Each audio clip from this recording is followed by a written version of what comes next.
तर बघा, आता इथे आपण काय करणार आहोत, बॅक कोमिंग करणार आहोत.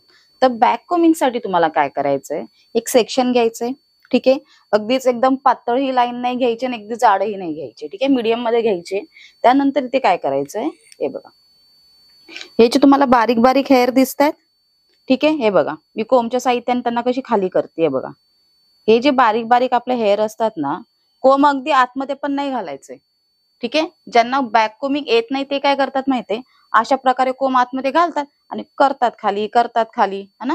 केसांना काय करतात, तिथे एकदम गुंता करून टाकतात. आपल्याला गुंता नाही करायचंय. ठीक आहे, हलक्या हाताने बघा, मी कोंब कसा धरलाय तो तुम्ही बघा. कोंब बघा मी कसा धरला. असं काय करायचंय आपल्याला, कोंब असा म्हणजे थोडासा फ्लॅट मध्ये धरायचंय. त्यानंतर काय करायचं, हे जे आपले बारीक केस आहेत ना, त्यांना आपल्याला काय करायचं, असं घेऊन रूट पर्यंत आणायचे. ठीक आहे, जेव्हा तुमचा हा रूट पर्यंत जेव्हा बॅक कोमिंग येईल ना, तेव्हाच तुमचा जो पफ असेल, जे काही तुम्हाला